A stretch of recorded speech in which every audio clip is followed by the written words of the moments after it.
क्या पता आपका कोई क्रिकेट का खिलाड़ी अल जिहाद कर दे वहां शुरू, क्या पता है चीमा साहब। आप अपने कपड़ों को आग लगा के तो तालियां बजाने वाली वाहिद कौम है दुनिया में।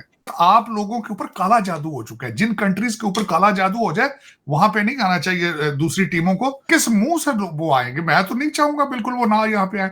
और दूसरा मैं समझता हूँ कि पाकिस्तान को क्रिकेट तो चाहिए ही नहीं। भारत कहता है कि हमने पाकिस्तान अपनी क्रिकेट टीम नहीं भेजनी, पाकिस्तान कहता है हमने हाइब्रिड मॉडल अडॉप्ट नहीं करना, हमने आधे मैच दुबई में और आधे पाकिस्तान में नहीं खेलने। पाकिस्तान ये भी कहता है कि हम ये छोड़ने को तैयार हैं, हमने ये फैसला कर लिया कि हम नहीं खेलेंगे, जो मर्जी हो जाए, लेकिन भारत को पाकिस्तान आना पड़ेगा। अब सुनने में आया है कि ये भी कहा जा रहा है कि इस सीरीज को ले जाएं, साउथ अफ्रीका ले जाएं, कोई कह रहा है किसी मुल्क ले जाएं। सीमा साहब मैं बिल्कुल इस पे इंडिया से एग्री करूंगा कि मुझे अगर ये बताएं कि अगले दिन जब बेलारूस का वफद यहां पे मौजूद था और वो अंदर मीटिंग्स हो रही थी और बाहर गोलियां चल रही थी, इन सर्कमस्टांसेस में आप चाहते हैं कि किसी बल्कि मैं कहता हूं पाकिस्तान को तो पुश नहीं करना चाहिए, लायबिलिटी पाकिस्तान के लिए, कि पाकिस्तान किस तरीके किस मुंह से वो आएंगे। मैं तो नहीं चाहूंगा बिल्कुल वो ना यहाँ पे आए। और दूसरा मैं समझता हूं कि पाकिस्तान को क्रिकेट तो चाहिए ही नहीं। पाकिस्तान को सुकून की जरूरत है, अमन की जरूरत है। चीमा साहब, स्पोर्ट्स खेली जाती है जब जो रावी है वो चैन लिख रहा हो, जब आपके स्कूल खुले हों, जब आपकी सड़कें चल रही, जब बार बार इस्लामाबाद पे हमले कर रहा हो एक सूबा और आप कह रहे हैं क्रिकेट खेलने आए वहां पे। मेरे तो ख्याल में आपको ये स्पोर्ट्स वाला वैसे ही चैप्टर बंद कर देना चाहिए। ये कौम का पैसा जाया कर रहे हैं इस पे ऊपर। कौम का नहीं पैसा जाया कर रहे, आईएमएफ का पैसा जाया कर रहे हैं आप। मेरे ख्याल में तो आईएमएफ को चाहिए कि आपके वो लेटर लिखे आपको कदमों में पड़ जाए कि खुदा का नाम है कि आप हमारे कर्जे पे चल रहे हैं, आप इन चीजों से इज्तनाब करें। आपको मैं याद कराना चाहूंगा चीमा साहब, मैंने आपके साथ ही एक बात की थी कि फील्ड हॉकी की एक टीम जा रही थी 60 लोगों को लेके चाइना, और 5 करोड़ रुपया उन्होंने मांग लिया था। हालांकि खिलाड़ी होते हैं 11 हॉकी की टीम के, 60 लोग अपने फोटोग्राफर भी साथ लेके जा रहे थे, मालशीय भी साथ लेके जा रहे थे चाइना।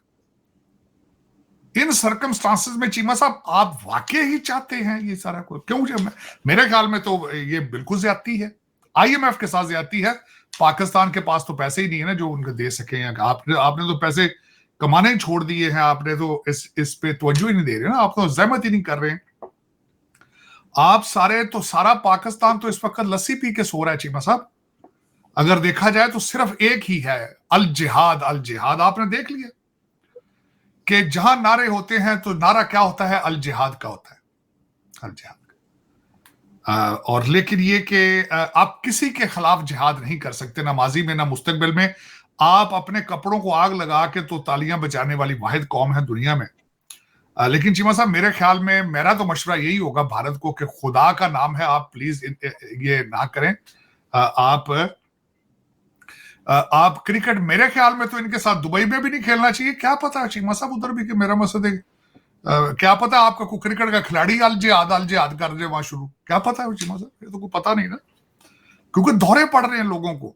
चीमा साहब, मैं अफसोस के साथ ये कहूंगा, कल यहां पे मैं किसी के पास बैठा था, एक भाईजान डॉक्टर, हालांकि मैं उनको पढ़ा लिखा लोग नहीं समझता, फिजिशियन डॉक्टर जो पीएचडी डॉक्टर नहीं है, वो भाईजान डॉक्टर तकरीबन 60 साल के थे। तो उन्होंने तकरीर करनी शुरू की खान साहब पे और रोना शुरू हो गए, साथ रोना शुरू हो गए। कहते हैं वो खुद इमरान खान साहब आएंगे तो पाकिस्तान की किस्मत तब्दील हो जाएगी। कहते वो तो खुदा का बंदा है वो मैं क्या, खुदा का नाम, साथ उनकी बीवी खड़ी थी। मैंने कहा ये डॉक्टर साहब को किसी अच्छे से डॉक्टर के पास ले जाओ, ये तो डिप्रेशन में है। तो चीमा साहब, दर हकीकत इस वक्त आप लोगों के ऊपर काला जादू हो चुका है। जिन कंट्रीज के ऊपर काला जादू हो जाए वहां पे नहीं आना चाहिए दूसरी टीमों को। आप खतरनाक हो चुके हैं, आप खतरनाक। कहते मुर्शिद पाक फरमाते थे ना कि मैं अंदर रहूंगा तो खतरनाक, बाहर जाऊं तो खतरनाक हो जाऊंगा। आप सारे 23 करोड़ के 23 करोड़ खतरनाक हो चुके हैं।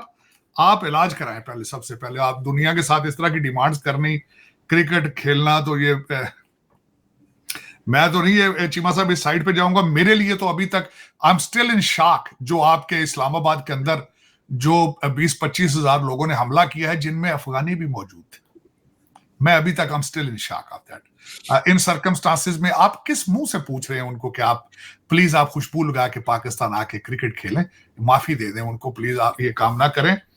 आप चीमा साहब अब मैं बल्कि बताना चाहूंगा चीमा साहब पाकिस्तान में क्या हुआ है, जो पाकिस्तान में अगले दिन क्या हुआ, जो अभी उसका रिबटल हो रहा है। मानसेरा टीमें पहुंच गई थी, वहां से हो रहा है। उनके अजीज जो हैं वो गल्फ स्टेट से कह रहे हैं उनको हिब्जे बेजा में रखा गया है, वो खुद नहीं जाना चाहती थी। पिंकी पीरनी वहीं रहना चाहती थी अपने वर्कर्स के साथ, लेकिन F8 में बड़े आराम से दूसरी गाड़ी में बैठी हैं और वो चली गई हैं। फिर उसके बाद ये कि अगले दिन जो उनका बिहेवियर, जो उनके कोर कमेटी का इजलास था, वहां जोम पर आई हैं और जो उन्होंने अल्फाज इस्तेमाल, जो मुझे सुनने में आ रहा है कि जिस तरीके से उन्होंने वहां वर्कर्स के लिए जो अल्फाज इस्तेमाल किए हैं, बहुत ही नाज़ेबा अल्फाज थे।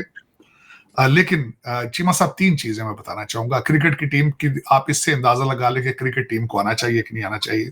जय हिंद दोस्तों, स्वागत है आप सभी का हमारे चैनल पर। आप देख रहे हैं इंडिया वेब न्यूज़। दोस्तों, आज कमर चीमा का जिस तरह से मुंह बना है ना, वो आप देख ही सकते हैं कि साजिद तरार साहब ने बिल्कुल साफ कर दिया कि भारतीय टीम को पाकिस्तान नहीं आना चाहिए। जिस तरह के हालात इस वक्त पाकिस्तान में हैं, शुरू से हम आपको इस बारे में बताते हुए आ रहे हैं कि पाकिस्तान के हालात धीरे धीरे ख़राब होते जा रहे हैं। ऐसे में भारतीय टीम कैसे जा सकती है? और जिस तरह से पीसीबी हमेशा से ये कहता हुआ आ रहा था कि आईसीसी के सामने हम ये अपना पक्ष रखेंगे कि भाई हम तो भारत चले जाते हैं, भारत हमारे देश में क्यों नहीं आ सकता।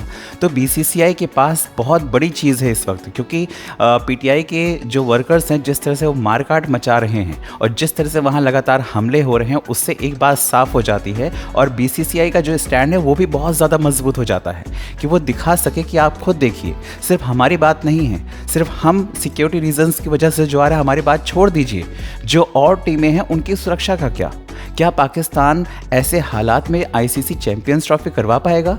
ये सारी चीज़ें हैं जो कि बीसीसीआई आईसीसी के सामने रखेगा और पाकिस्तान को अपने घर के हालात ही नज़र नहीं आते हैं। ये सबसे बड़ी हकीकत है जो उनको खुद में समझनी चाहिए कि लगातार जिस तरह से पीटीआई के वर्कर्स जो अभी एक तरह से ग्रे युद्ध के हालात बना के रखे हुए हैं, प्लस बलूचिस्तान के जो फ्रीडम फाइटर्स हैं वो भी लगातार जो पाकिस्तान आर्मी है उनको निशाना बना रहे हैं। अब आप खुद सोचिए, जो देश अपनी सुरक्षा खुद नहीं कर पा रहा है, वो हमारे देश की खिलाड़ियों की सुरक्षा कैसे कर पाएगा, या जो दूसरी टीमें आएगी उनकी सुरक्षा कैसे कर पाएगा? तो ये सब चीज़ें हैं जो कि मेरे ख्याल से आईसीसी नोटिस करेगा और पाकिस्तान के जो ये नकवी साहब हैं वो कहीं ना कहीं अपनी ही चीज़ों में फंसते हुए नज़र आ रहे हैं और मुझे लगता है कि इनके हाथ से चैंपियंस ट्रॉफी जाने वाली है, क्योंकि ऐसे हालात में कोई भी बोर्ड ये नहीं चाहेगा कि वो अपने खिलाड़ियों की जान को रिस्क में डाले।